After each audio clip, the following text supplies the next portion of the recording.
Page with the Orlando Sentinel and FM 96.9 The Game's Mike the Bulldog Bianchi. On JRR. Florida ended up against the wall, which would be fitting. 3 seconds to go. The Florida Panthers have won the Stanley Cup.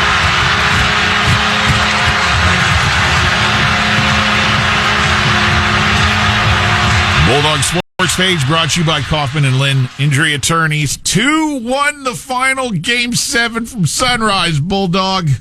I thought they were going to collapse. I thought they were going to choke and blow that 3-0 lead in the series. I thought they were going to pull a Rory McIlroy, but they didn't.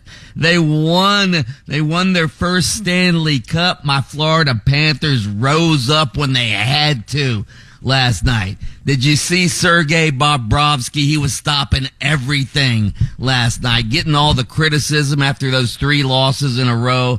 And Bob comes up big. Sam Reinhart, Carter Verhaeghe, they both score goals as the Panthers win 2-1 over the Oilers. Wow. He was a brick wall, dude. He was awesome.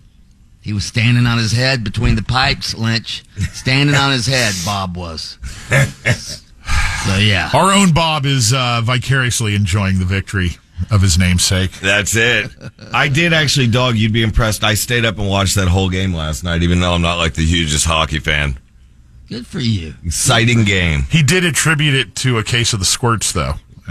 Well, I didn't put it so eloquently.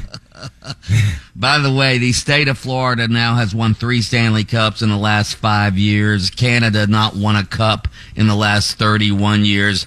Is it safe to say that the Sunshine State is the new ice hockey capital of the world? Got it on lockdown, Bulldog. Yeah. 3 titles. 3 cups in the last 5 years. The southernmost hockey team. Right. In South Florida, that completes their championship. I guess you would call it a sweep. The Dolphins have won titles. Obviously, the Heat have won titles. The Marlins have had won a couple of World Series, and now the Florida Panthers have won one too. So they'll have a parade. I'm jealous. I want a parade in Orlando. Why can't we ever have a victory parade? Saw the Celtics duck boat parade over the weekend. We need a parade, guys, for one of our teams. Why don't you just take the Bright Line down to Miami and go to their parade? It's your Panthers. You see Bulldog standing on the side of the street with a pom-pom. Yes. Yay, team. Throw me some candy, please. Yeah. Or maybe I could just go up to Tennessee. They'll probably be having a parade for the Tennessee Volunteers baseball team.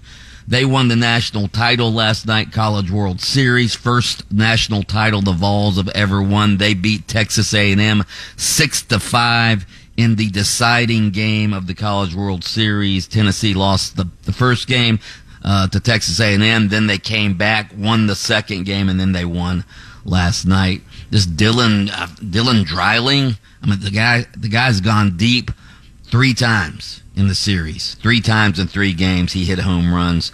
So I don't know if he was the MVP, but he probably should have been. By the way, the SEC now, not only do they dominate college football, all right, they've won, 5 straight.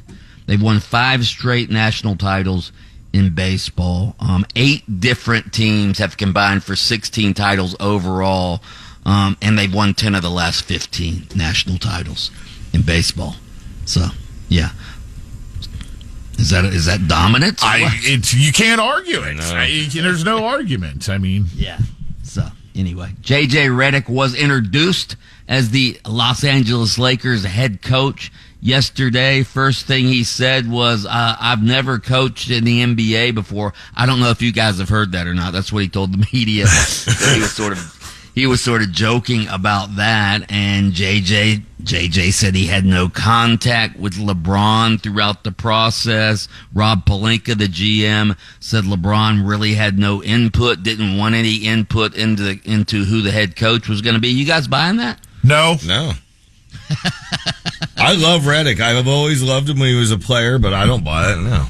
Yeah, I don't buy it either. It's going to be interesting, though, because Redick says, the goal is to win a championship this year.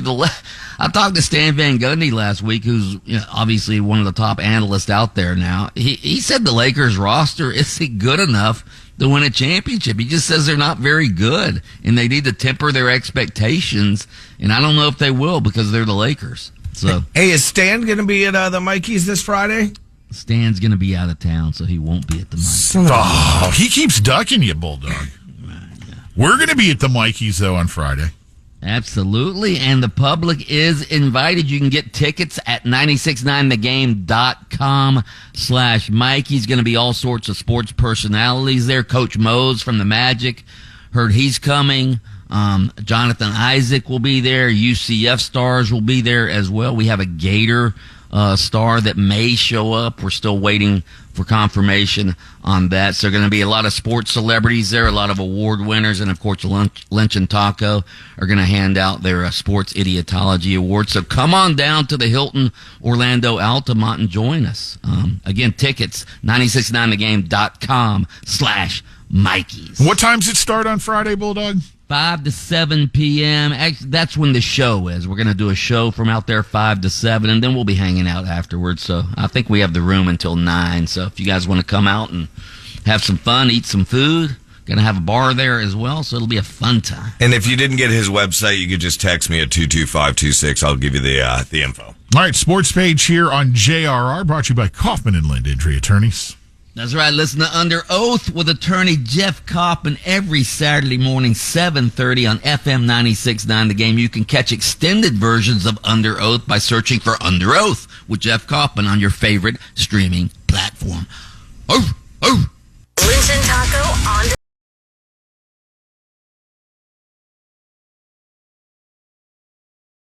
demand. Download the iHeartRadio app.